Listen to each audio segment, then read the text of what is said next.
The iPhone 17 Pro Max is a stellar flagship phone based on my testing.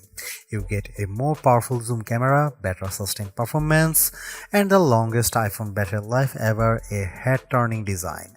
The iPhone 17 Pro Max is still behind the competition on AI and it's a bit thick and heavy, but overall it is easily one of the best big screen phones yet.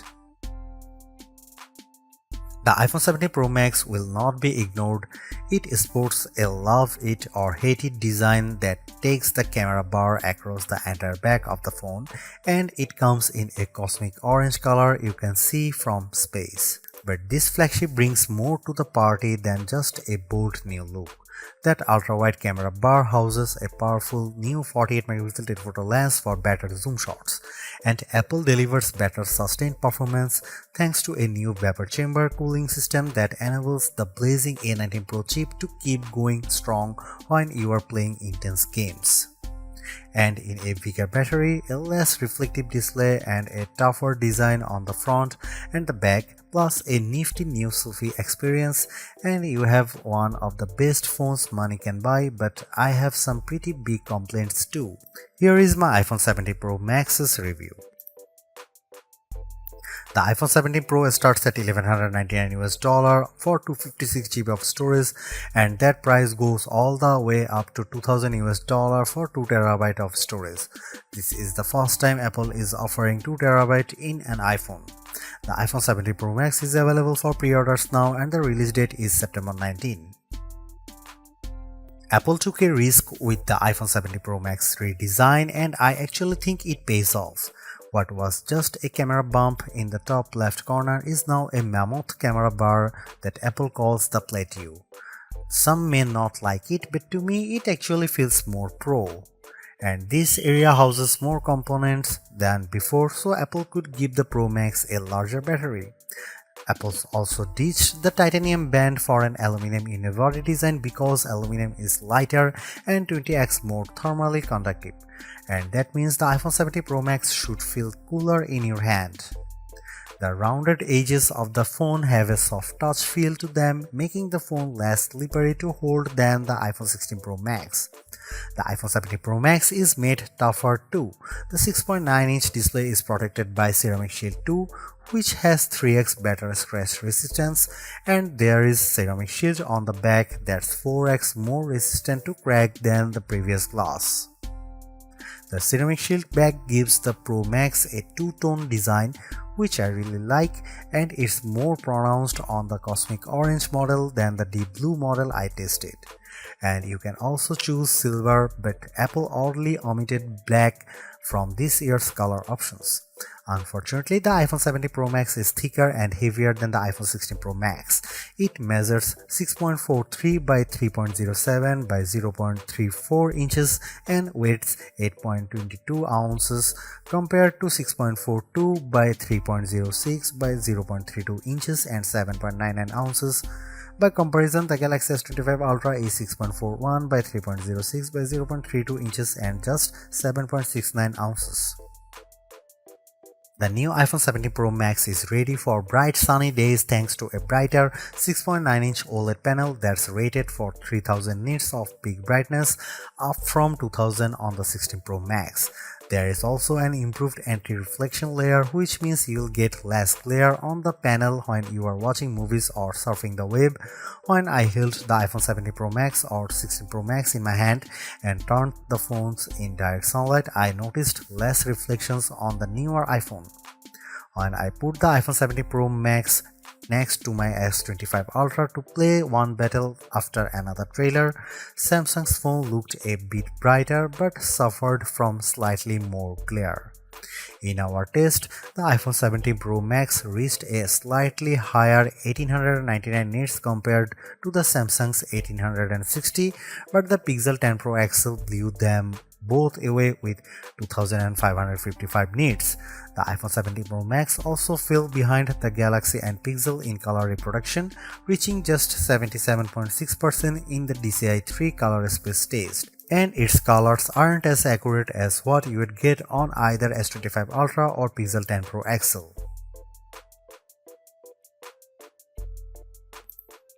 The iPhone 17 Pro Max is now a triple threat with three 48 megapixel cameras including a telephoto zoom with a sensor that's 56% larger that can deliver up to 8x optical quality zoom, and you get an 18 megapixel center stage front camera that can do a very neat trick.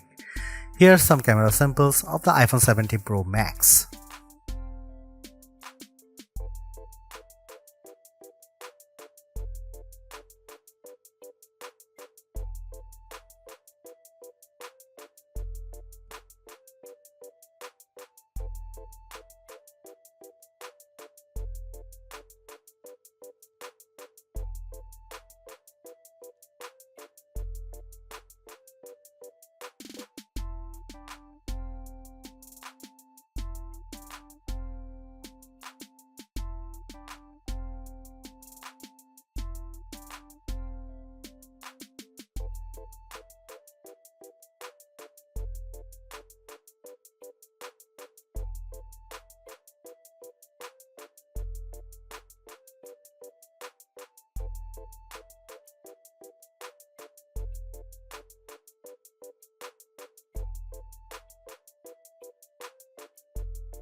The last couple of iPhone Pros have faced criticism for overheating or just not offering great speeds over long periods, but the iPhone 17 Pro Max answers the call with a claimed 40% better sustained performance with its A19 Pro chip, which is made possible by a new vapor cooling system.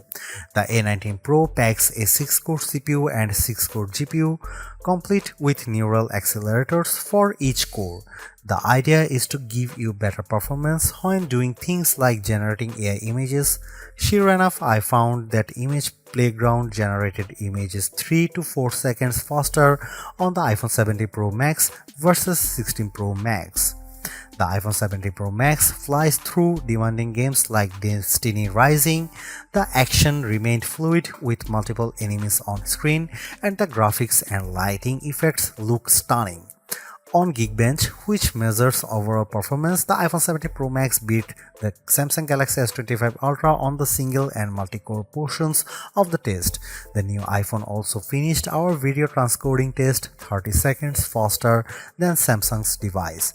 Most impressively, the iPhone 17 Pro Max beat the S25 Ultra in our graphic testing.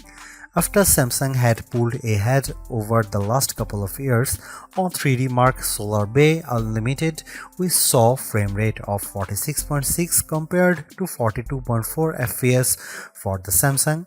That's a big jump from 28.1 FPS for the iPhone 16 Pro Max. But what about sustained performance? The iPhone 17 Pro Max uses a vapor chamber cooling system that is designed to minimize heat and keep it away from the key components. To test sustained performance, we ran the 3D Mark Wildlife Extreme Stress Test, which includes 20 runs of the same demanding graphic test. And then we ran it again to see the results after 40 minutes. The iPhone 17 Pro Max turned in a stability score of 68.4%, which is 16 points higher than the Galaxy S25 Ultra. The new iPhone also outperformed the iPhone 16 Pro Max, though we strangely saw a bigger delta after the first 20 minutes. We also measured the temperature of the phones using a laser thermometer, and the iPhone 17 Pro Max and S25 Ultra were about the same. The iPhone 17 Pro Max is the phone to get it if you love iOS and you want a big screen and the longest battery life possible. The iPhone 17 Pro is also great too if you prefer a design that's more compact. I would personally not upgrade if you have an iPhone 15 Pro Max or iPhone 16 Pro Max. The enhancements aren't compelling enough, but if you are coming from an older iPhone 14 Pro Max, I could definitely recommend stepping up to the new iPhone.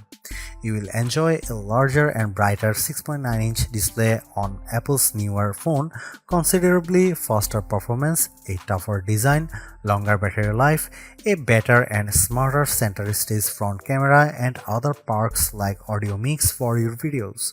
And even though there is no true killer Apple Intelligence feature yet, the iPhone 17 Pro Max is in line to get the new and improved Siri when it's finally ready. Is the iPhone 17 Pro Max the best phone overall? I would argue that the Galaxy S25 Ultra is better in some ways, including its AI features and zoom cameras, but if you are in the Apple ecosystem, the iPhone 17 Pro Max will make you happy, extra large camera bar and all.